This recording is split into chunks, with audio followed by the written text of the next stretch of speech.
All right, well, we'll kick this off. So we are going to talk tonight about the legislative proposal that we have out there. It is a team. It's not just SICM. It's a team of our conservation partners.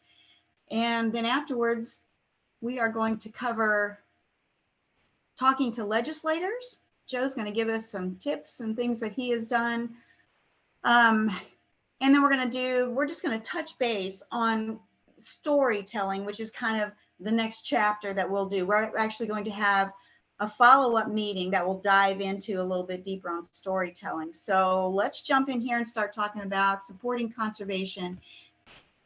And then we'll let Joe take it to talk about how do we talk to our legislators. So we want to make sure that all of you kind of know why in the world we're having these meetings and where we're going. And our conservation partners, and that includes multiple things, SWCDs, some of our other partners are in this with us as well. So this is not just SICM, but this is a conservation partner group effort to propose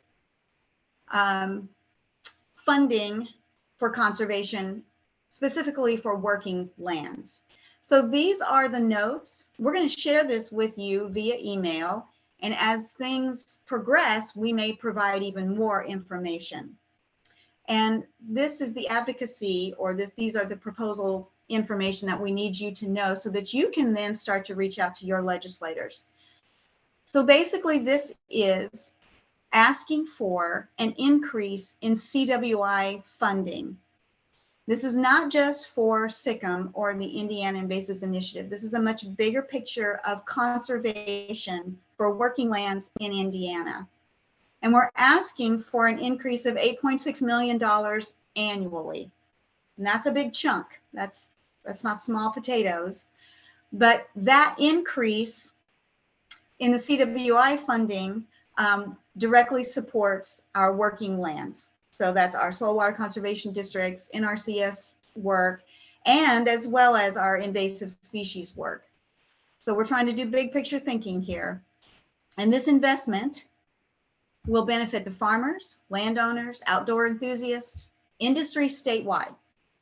It does target our threats for our invasive species, for nutrient and topsoil loss, for water degradation. All of those local dollars through the soil water conservation, through the CWI funding comes right back into our local pocketbooks, basically. This is leveraging additional funding, and so that CWI will multiply the impact of the state's investment by obtaining that federal conservation dollars for statewide efforts.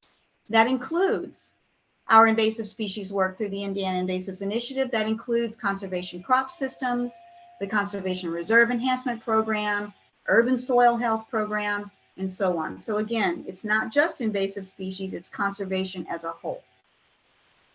This funding will encourage local investment. So Clean Water Indiana funding can provide more land management, education, and technical assistance, again, through that existing soil water conservation district parameter that's already in place. So we're not asking to increase the size of government, we're simply asking to increase the amount of funding for what's already there. And these notes that we're going to provide to you, such as what you're seeing on the screen, are for you to help you tell the story and ask for support via your legislators. And we're asking you not to actually share these cliff notes, you'll kind of make your own, but these will help you tell that story. Joe, do you have anything to add to that?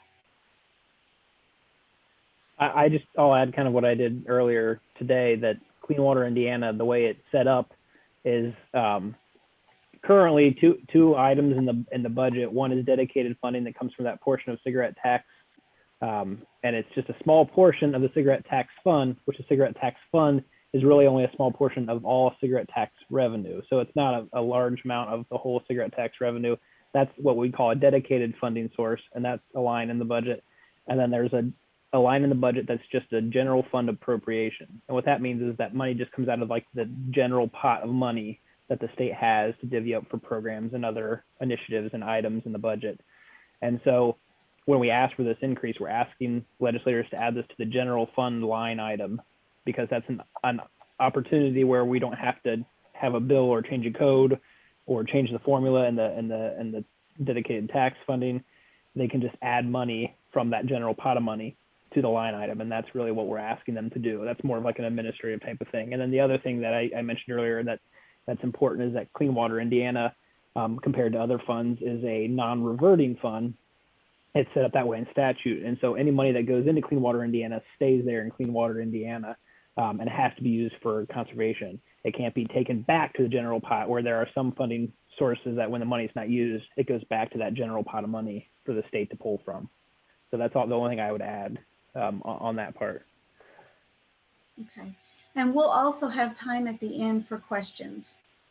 So, and again, we're going to share this with you. So let's jump into how we take this then and talk to our legislators. So I'm going to let Joe introduce himself, and then he's going to tell me what to do. Thanks, Don.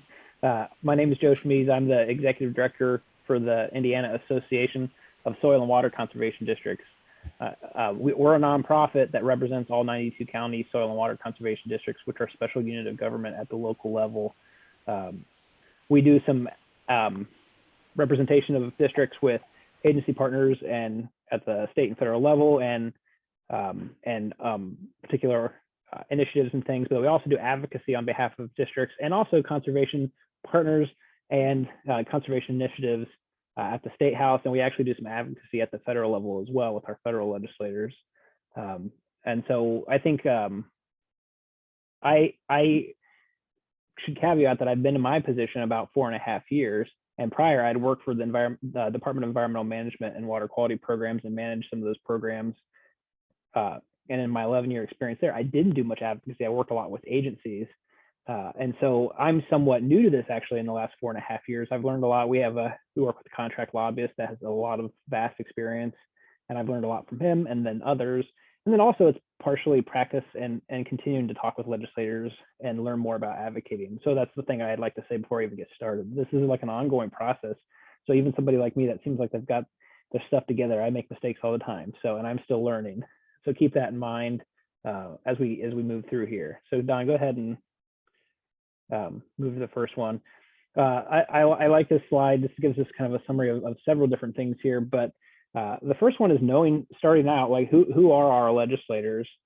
One of the things that the Indiana General Assembly has on their website that's a very nice tool is it's called Find Your Legislator, and you can find it easily. You can Google it, and one of the things that you can do is you can just put in your address and you can find your legislator. And what's nice about this tool is it gives you your representative and your senator at the state level, but it also will tell you your federal legislators and other elected officials for where you are located at state and then federal level. So I think it's a really nice tool. The Indiana General Assembly has a lot of information on their website. And so one of the things that you can do is you can have an overview of bills as they currently are in the current session.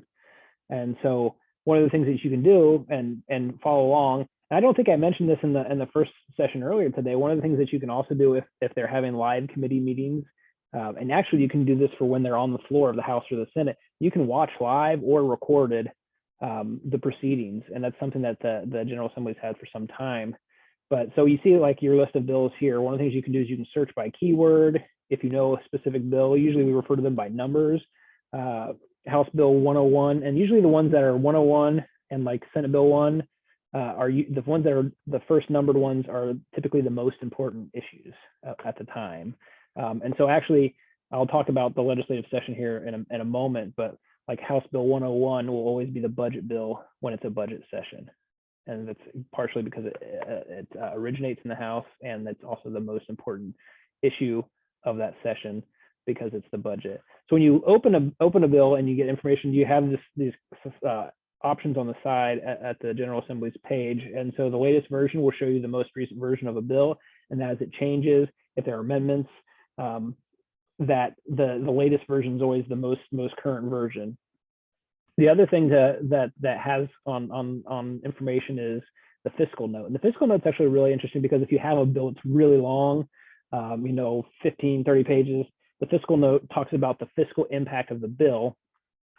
And it's usually a nice version that talks about, what is the impact on the budget, on maybe resources like agency staff, and it also kind of summarizes the bill a little bit more, so it's a little bit condensed version than reading the bill outright.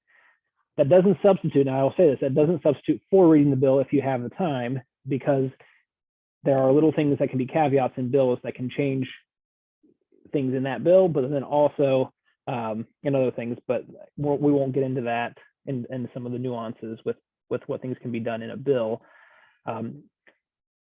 You have bill actions, and that's where it is in the process. It'll start in one of the chambers, either the House or the Senate. It'll be assigned to a committee. They'll have hearings. It'll come out of a committee. They'll get a second and third hearing on the floor of either the House or the Senate, and then it'll switch chambers. And once it goes through the other chamber, then that's when it goes to the governor's office for signature. Now, if one chamber dissents or disagrees with any amendments made by the other chamber, one of the things that a bill can do is it can go to conference committee, and that's a small subset of legislators, typically handpicked, primarily by the party that has that's, I call it the ruling party, but and so the conference committee, they basically meet and they discuss what are the differences between and why do we disagree, and they come up with the final version. And that's really pretty not uncommon with the budget bill. The budget bill will start in the House, it'll end up in the Senate. The Senate may completely take out things that the House put in. They may completely do some different things different, and then it will go to a conference committee, and that's usually the leadership of the House and the Senate, because it's such an important topic, along with the leadership of the budget committees, and they will hash out, what do we agree on, what don't we agree on, and then that should come up with some new version of the bill. The conference committee could kill a bill too, so that's because maybe if they can't agree. A couple other things down here, you have different amendments. You can see amendments and where they're made, whether it was like in the Senate or the House. And so I think what's nice is you have a lot of different options and things to see. You can see here example of the motion for an amendment, and then the other thing you can do is they have roll calls, and so you can actually see how particular legislators voted on a bill. Sometimes they won't list them by name, but if they typically do a roll call, that shows by name the votes for the bill. And so, like I said, there's a lot of information here, and you can actually go back to past sessions. If you go into like searching under legislation, there's ways to go into advanced, and you can, from a drop-down menu, you can pull different years from different sessions too. So, but the Find the Legislator tool is really nice, and so there's just a lot of information. And I would recommend actually, if you have just some time to kind of play around with this website, there's a lot of information here. So we're gonna talk a little bit about talking with legislators and building relationships. We're going to kind of go through those. It's really, and the slides going forward, we're going to talk about, it's about relationship building and communicating with legislators on a fairly consistent basis. And then we'll also talk about how it's important to keep in mind and really even articulate to legislators that you're part of a team, you're part of a greater effort. So we're going to talk about how you make it local and personal for the legislator from where they're coming from and their constituents, but at the same time, connect them to the greater fabric of the bigger picture. And then continue to kind of connect those dots. I gave an anecdote earlier today that I was talking with legislators and some executive agency folks about needing state conservation funding to match federal conservation funding. And then almost immediately after, the next week, they announced the Inflation Reduction Act at the federal level that's going to bring in billions of dollars in conservation across a lot of the Farm Bill programs. And I sent that link, and a link about the article and the new act to those folks that I just talked to, and said, hey, remember when we talked about this? Here's an exact example of what I was talking about, that we're going to have these opportunities under climate change, under conservation, and we have to pony up some money at the state level to take part in some of these programs, and we need match at the state level. So you want to continue to connect those dots as you build relationships, and we'll talk a little bit more too about that in the coming slides. Go ahead, Don. So before we kind of get into talking to legislators, I think it's important just to get a brief overview. We can talk a lot about the inner workings of the legislature, but I think this is an important thing, is that we have a part-time legislature. They don't work year-round. They either work January through mid-March or January through April. And the length of the session is dependent on the year. Odd years like 2021 are considered budget years or long session years. And that's when we pass a biennium budget, and it covers 2 years of the state's finances. And then in even years, it's considered a short session, and that's when the legislature is in session from January to March. A couple caveats to that is that there are opportunities for the governor. The governor has the power to pull and call a special session, and we actually just saw that this summer, where the governor called a special session, and they looked at particular issues. And the other part of outside of session work is there could be study committees or task forces that are created during session. And so, like, I'm currently part of the Wetlands Task Force, and our work coming out of Senate Enrolled Act 389 and looking at wetlands regulations was for about a year and a half. We were supposed to meet and talk about and answer different things that the bill outlined for us and come up with a report. So we actually have our final meeting tomorrow morning. We're going to look at the final report that we've drafted, vote on it, and then we are supposed to have a report by November to the legislature. And that bill was from a year and a half ago. So basically we had a year and a half to complete that work once the session was done. Oftentimes when there's study committees, those are a little bit shorter. They might be like 1 or 2 meetings, and those tend to happen late summer, early fall. We've got a few study committees right now that haven't even happened yet, and we're getting into fall, but that's not that uncommon. And so why do we talk about this? Like, what does this mean and why is it important? One thing, your legislators may have a day job. They don't have, they're not full-time legislators, most of them. And so they may have other things that they do outside of session. They may be business owners, they may be lawyers, they may be farmers, they may be other types of professions. And I think that's important because when we talk further on the slides, we're going to talk about when we develop relationships, understanding where they come from, who they are, and what makes that makes up part of who they are as a human, right? As a person. And I'll talk a little bit more about them being people here in a moment. And so it's important to keep that in mind. And then it's also important, like during the budget year, they're going to be a little bit busier. And they're going to be busier during session because it's a short session or a long session. They're trying to fit in a lot of information, in a short amount of time. So during session, they're busy. And that when you cultivate these relationships and you talk with them, you don't have to talk to them only in session. It's not only when they're in session that you have to communicate with legislators. They work year round, and you can talk and meet with them at any time.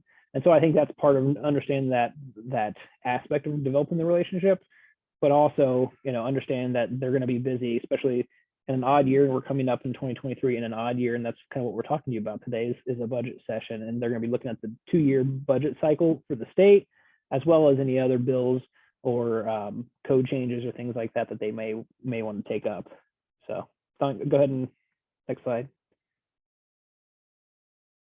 So before we talk about them and how we talk with legislators, let's remember one thing, that they're people just like us. They have similar, feelings, emotions, family, physical ailments. I think I once shocked a group by talking about bowel movements, like, hey, we all do it, it's okay.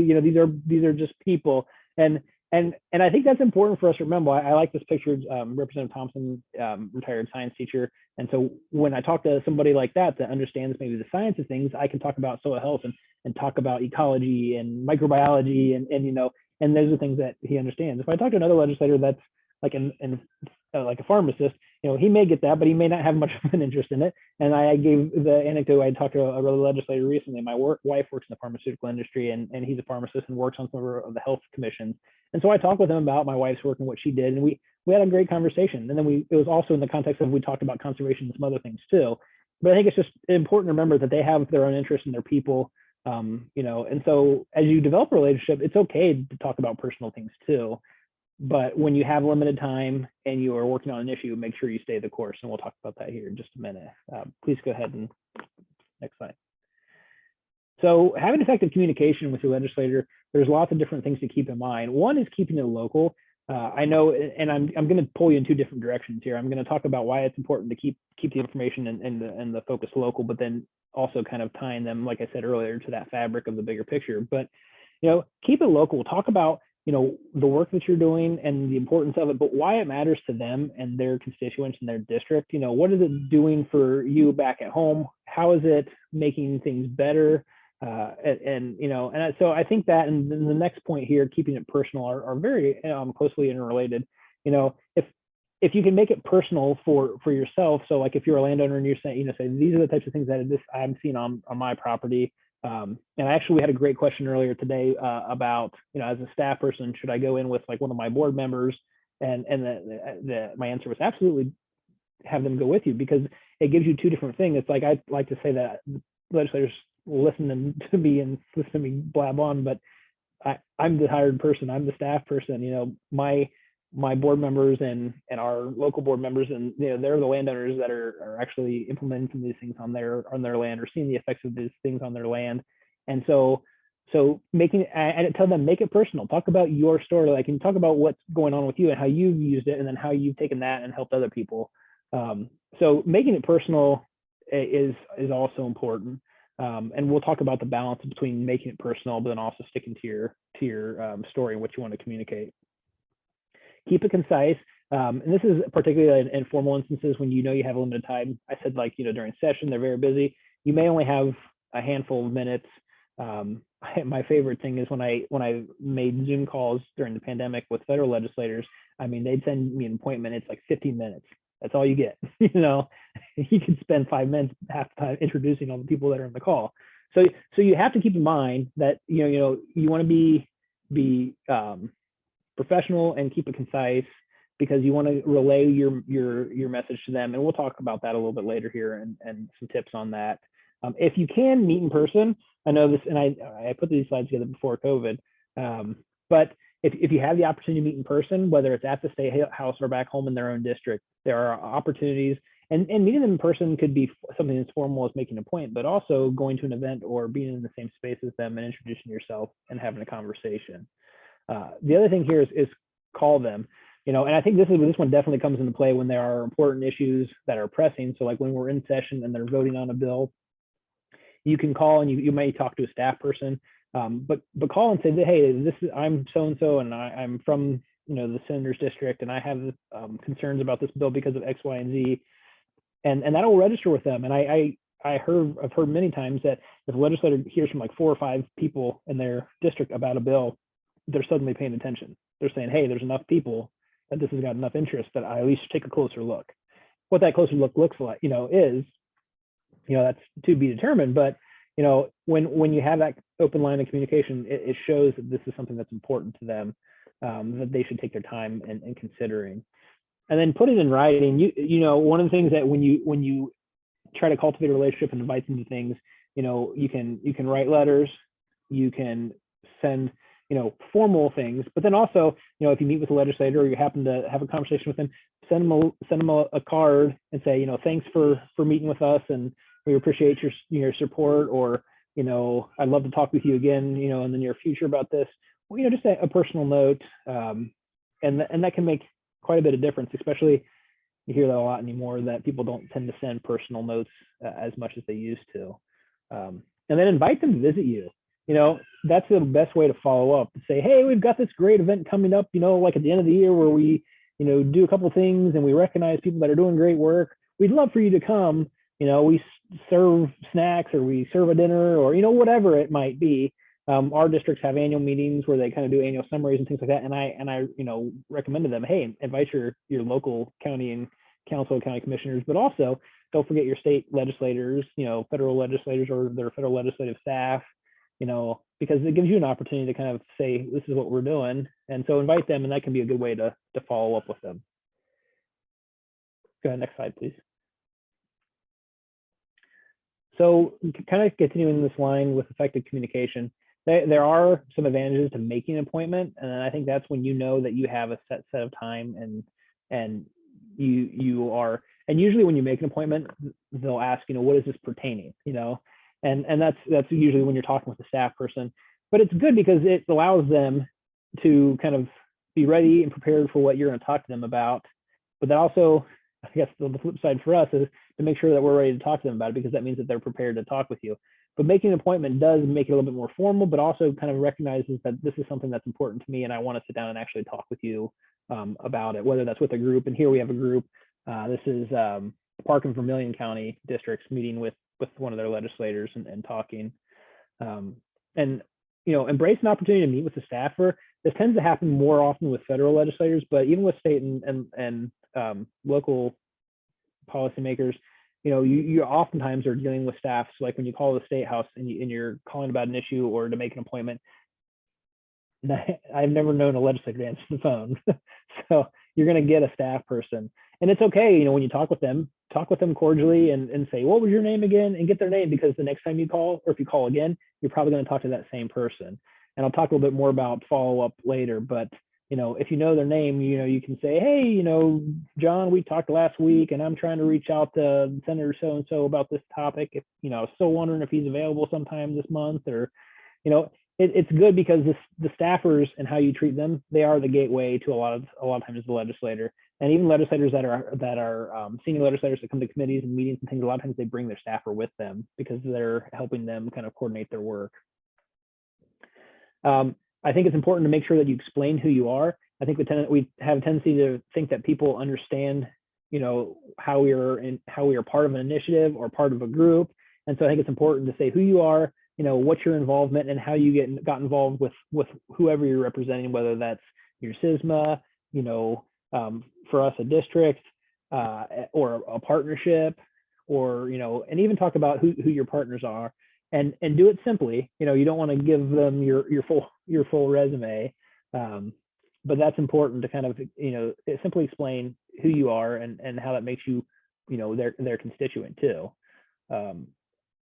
Seeking advice on how you can help develop the issue, and I think this is something that we tend to forget about. We're so worried about asking them for something that we forget to say, hey, what do you think about this? Is it, like right now we're talking about money. Is it too much money? What are your thoughts? And many times they'll tell you what they think too. And so, but why do you think that? Try to get at the root, because many times it's a give and take. And if there are things that they can tell us that help inform the way that we're doing our advocating, or the way that we're asking for things, or the way that we're approaching an issue, we can learn just as much from them, because they are the ones that interact with their colleagues in the state house as well. And not just their colleagues, but other organizations. And sometimes the legislator will tell you something about another organization that another organization wouldn't tell you themselves. So that's also something to think about. And then this is I think one of the most important things: don't forget to ask for support. Don't forget to ask for what you're there for.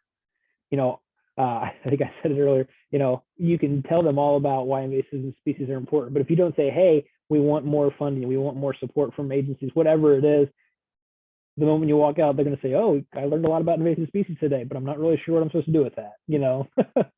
And we tell districts that, you can talk about conservation and the things and why they're important, but if you're not telling them how that should impact their work, or the things that they could do with the information that you're giving them, and part of that is asking for their support, asking for their support for funding, if it's for voting on a bill, or if it's for maybe even amending the bill. And I think that's important to remember. Next slide, please. So I try not to dwell on these too much, but I think it took me a while to get to this slide earlier, but I think these are really important. So I'm gonna read them, but I'm also gonna give you examples of why these are important. These are just tips for communicating, and this is really focused on in-person communication. The first one, definitely, if you make an appointment, give yourself plenty of time to get there, especially if you're going somewhere like Indianapolis, to the state house. It's just a professional courtesy to make sure, because they have busy schedules, and if you show up late, they may not have time for you, and you may have made a trip for nothing, and that's really important.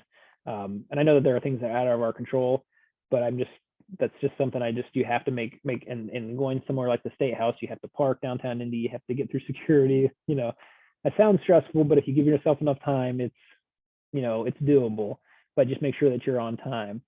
And this kind of bleeds right into the second point: be respectful of their time, right? And that's part of it too, is if you show up late, you want to make sure that you're setting an example that you're being respectful of their time by being on time, by getting to the point, and also thanking them for the time. They made space for you in their schedule, or they intently listened, hopefully.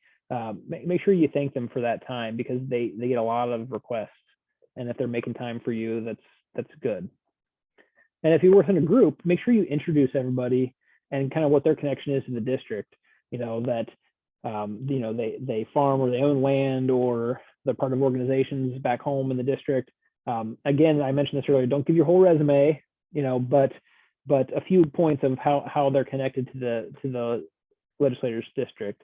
And so, like, if someone like me, if it's not my legislator, but I'm there with folks that are from the district, we let them introduce themselves and just say, like, and Joe's with the state association. He represents all of us at the state level and does a lot of work on our behalf. And so, it's just important because you want to make those connections and why the people that are there are there. You want to keep it short and simple. You don't want to go on long explanation of things. I think sometimes, especially when we like to think of, I say I'm a scientist and I like to try to give too many facts and figures or too much evidence or proof, but we want to make sure that we make our main points, and we'll talk a little bit about that here. So keeping it a little bit short and simple, but there will definitely be times to elaborate. But I think at the basic level, you want to keep it short and keep your points somewhat simple. The other thing is coming in with a plan and making your main point first and your subsequent follow-up points. Because if you do have limited time, you want to make sure that you stay on track. You want to make sure that you get what you want across. Sometimes legislators, if they don't have enough time and they are really interested, they'll get right to, like, what do you want to talk about? Other ones, they may talk about some of the issues that they're concerned with, or they might talk to you about things that are going on back home. And so I think that you have to make sure that you kind of stick to, like, here are the things I want to make sure that I get across. Because if you don't, it's easy to potentially stray. And that's just the next point is stay the course. Don't go on a tangent. I think sometimes we want to over explain things and we start talking about all these other things, and we run into the point where we've gone so far on one tangent, we've missed those other sub points that we wanted to make because we're running out of time. Another aspect of communicating with them is don't expect them to understand the lingo, the jargon, the language that we speak in terms of conservation and the work that we do. And I know the next one down here is acronyms, but don't use acronyms. And if you do, if you're going to use something like that, say the agency or program or whatever, out loud. Don't use the acronym and assume they know acronyms. I was in a meeting with a state center that's very active in water quality work and things, and somebody brought up the Indiana Conservation Partnership, and he said that what is that, the Indiana what? And my jaw about dropped because I'm like, well, of course everybody knows that and knows who we are, and and I think it was a very aha moment for me because it's one of those things where we work with so many of the same types of people that we assume that everyone knows about us and the work that we do, and it's easy for us to get into that kind of mode of thought. But we also want to make sure that, hey, a lot of these folks don't know about the work that we do, and we shouldn't take it offensively. It's just that there's so many things going on. And think about it, like you go to a friend's house that doesn't know anything about what you do, and you don't go to them and say, yeah, I've been doing this stuff with Sikkim, and they go, what the hell is Sikkim? It's so you have to consider that they have all these things that are kind of flowing at them that you need to make sure that you help them make the connections of why this is important, and kind of keep away from that jargon and don't make the assumption that they know. And it's okay to ask them questions too, like, what do you know about invasive species, or are you familiar with some of the things that have been going on with invasive species in the state? And ask them. They may surprise you, but many times they don't know, and you're the expert, and that's really what your role is to play is in terms of advocating, is that the work that's going on and why it's important. So knowing what you know is good, but next, don't pretend to know what you don't know. Don't try to BS a legislator. If you don't know something, it's okay to say, hey, I don't know, but I will find that out and I will get back to you. And actually, many times, if there's something that they want that you can't give them in the moment, it's a great opportunity for follow-up, because that gives you the opportunity afterwards either to call or email and provide that information as follow-up. But that's one thing you don't want to get into a situation of where you try to fill in the blanks where you're not 100% sure. And even if you're sure, and like an environmental and conservation work, we might say like, oh, I think it's this percentage or this, we want to give some fact or figure. But if we don't know for certain, and I find myself, I have to stop and say, okay, I'm fairly certain that we're like the lowest funded state in conservation in the North Central region, but I'll get those exact numbers for you so you can see where we stack up against other states. And so that way, you're not saying something that's not true, and then you can also back up something later to validate what you're trying to say. The other thing is don't attack the other side of an issue that you're on. You want to stay positive. because first of all, you don't know where a legislator actually stands or whether they've made their mind up or not. I've been in a situation like that where I've talked to a legislator on the phone about a particular issue, and I really had to stay positive because it was easy to think negative and attack like this is why the other side's wrong. But I knew I had to think in my back of my mind that I knew that this legislator was on the fence. And so if I started talking negative about the other side and he had any allies there, that would make me probably not very reputable in his mind because of, so you want to stay positive on the issues and things that you're talking about. And the folks that are on opposing sides, this is the next point, is don't consider them enemies, consider them temporary adversaries, because many times, depending on how bills change or the budget numbers change or that kind of thing, somebody that may have been opposed to something that you were working toward may find themselves on the same side as you. So I think that that's important in terms of legislators and other organizations, that you consider them temporary adversaries and keep them in mind for the future. A couple other things, take notes when you meet with a legislator. If you find out things, bring those back to SICM, bring those back to the larger organization, because they will tell you things that are important. I know I mentioned this earlier. And then again, make sure you thank them before you leave. Next slide, please. And so I mentioned meeting in person or being there in person. So I think something to consider is showing up to show that you care. And so if you are there, if you have a presence and you show up to things, you start to have recognition with your legislator. So in a more formal setting, they do have bill hearings and committee hearings. They do have opportunities for public testimony, where you go into like the committee room. They have like little sheets of paper, and you can fill out who you are and who you represent, and then you can give that to one of the staffers. I'll give it to the committee chair, and then they will call when they get to public testimony. They go through those sheets and they call people up. And so you have the opportunity, you can testify. And it's a little scary the first time or two, but you kind of get used to it over time. It's something that a lot of people don't do very often. But the other thing is you can show up to committee meetings and hearings and sit and be a participant in the audience. And then afterwards, catch your legislator on their way out and say, hey, remember we met last year at this event and I was here because I have a concern about this. So when you show up for things that are important, they take note of that. We had a district that was trying to meet with their legislator, and they sat through an insurance hearing.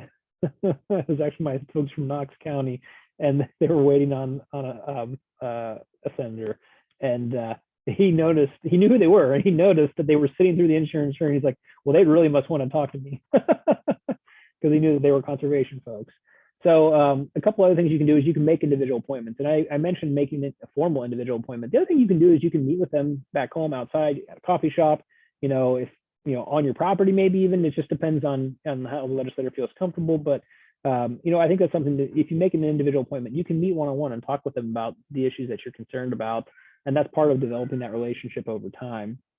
You can also participate in what they call third house meetings.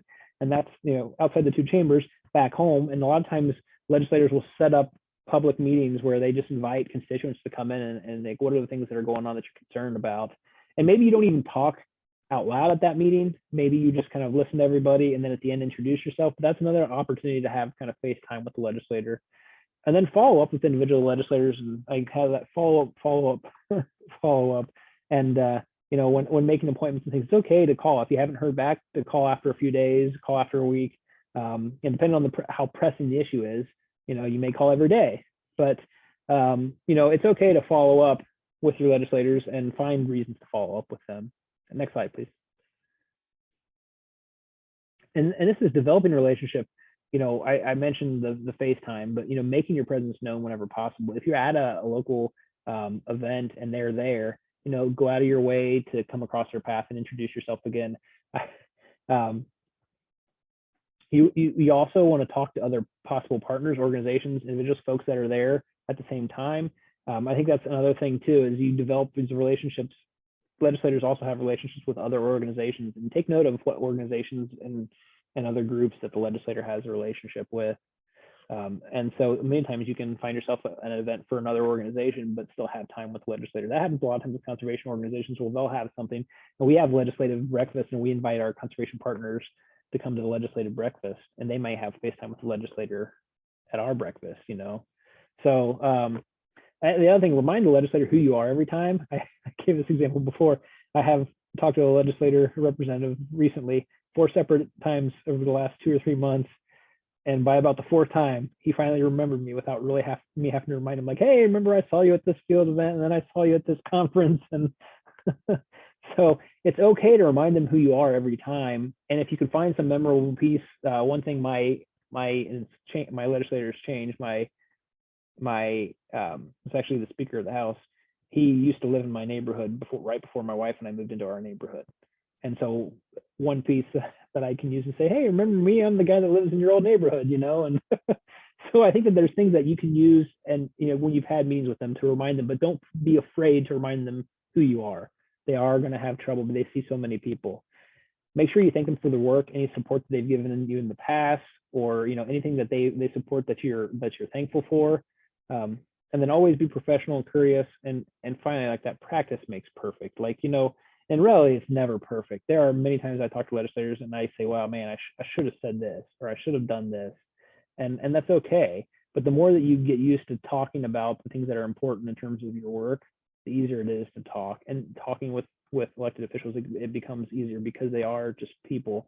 And you get kind of used to kind of figuring out how you can talk to them in a meaningful way. So real quick, tips for developing a relationship. You can do this year round. You don't have to just develop a relationship while they're in session, because like I said, they're usually busy there. Add their names to mailing lists. If you have newsletters, anything that goes out, don't be afraid to add their email addresses. Their email addresses and information is public. You can invite them to events that you have in their district, especially if media is there. That's always a plus for legislators. They, if they're seen at an event with media, introduce them at events if they're there. If you're going to do introductions at like at a conference or things like that, and that there's going to be a legislator maybe in the audience, say, hey, we noticed that Senator so-and-so is here today, and we want to thank them for being here today and learning about invasive species. So if you have an opportunity like that, take that kind of opportunity. Thank them for any kind of current support they give for programs. Try to visit their office at least once a year. You want to make sure you have that yearly kind of in-person contact, and then maybe other ways of contacting them, indirectly, like newsletters, emails, that types of thing. And then get to know their legislative staff as well. I mentioned that, like, when you call and talk with folks in the office, to make sure that you continue to build that relationship. Assume that they're allies. Be positive, because you want to try to keep them, whether you agree with them or not, or they agree with you or not. If you keep positive and you can continue to have that relationship, if you turn it into an adversarial thing, it'll be harder to keep a relationship with them. Identify yourself beyond district, your organizational connections. You want to mention things like if you have a business, or you're a civic engagement, church, school, family that's in the area, and again, this goes a long way in helping them connect the dots with who you are when you talk to them again. And then be useful for them. I mentioned earlier that typically, because of the part-time legislature, and many of them are not, especially in conservation, experts, we know what we know, and we can be a source of information for them. I met a legislator one time at a Ag at the State House event from St. Joe County, new legislator, and was talking to me about some of the ag conservation. And I said, well, here, take my card. And I said, if you have any question about agriculture, or conservation in agriculture, or water quality in agriculture, I said, shoot me an email. And I said, I might not have the answer, but I'll make sure I connect you to the right person. And what I just did there was I made myself a resource to him, whether I actually had what he needed or not, right? Because I know, because I work with enough people, I'm like, I can easily point them in the right direction. So make sure that you become a resource for them. All right, next slide, please. You want to keep a background file. This is a joke to say, not trying to be creepy or anything. You want to know what your legislator's background is. When we met with Lieutenant Governor to talk about things, she's got a background as an auditor, and so we made sure that we brought in numbers and things about funding, because that was something that I knew, we knew that she would want the background information. So it's okay to know what their background is, and think about how that might shape how you talk to them. Give them public recognition if you have that opportunity at awards or luncheons. You want to attend social events that they're present at. That's part of that FaceTime. Make calls, send emails, or write letters when asked, and that's part of that timing thing too. Because, like I said, if we have multiple connections with the legislator all at the one time, that makes a big impact. And don't forget to notice and thank anyone who's helped you out. And so when they do help you out, and when they do give you time and listen, make sure you say thank you, and it goes a long way. And really advocating over time is really about cultivating a relationship and an open line of communication.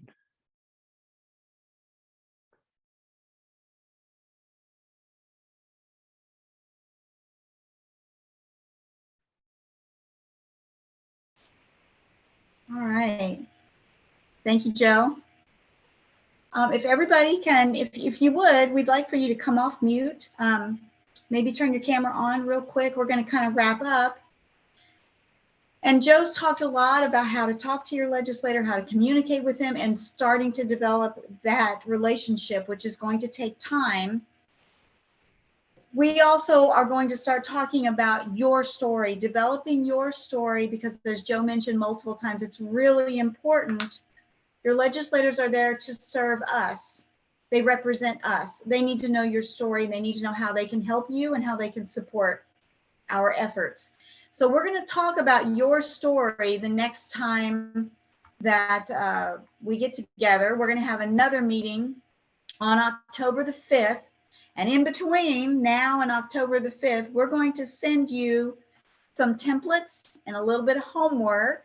And hopefully that you will come in and join us as we develop our story, because they really are meaningful. This is how we're wired. They really are memorable, relatable. They are local, and they are you. And we want you then to take the legislative tips that we had earlier, put them into your story so that we can gain the support that we need from our legislators. So this is just what we're going to do the next time. And we're going to end this and just again remind you that we are part of the process. This is how it works. It works from the ground up. That's the best way. Those are where the best solutions come from. And we also need every single one of us to realize that CISMAs must work with their SWCDs. And I think we've got that pretty good, but we do have some that are kind of working by themselves. And those soil water conservation districts are just a powerhouse of resources. So we want to make sure that we're tapping those. They already have a connection, and they work through Joe. And so they've got connections, and we need to make sure that we use those. So I'm going to open it up over the next few minutes. Does anybody have questions for Joe or any of us?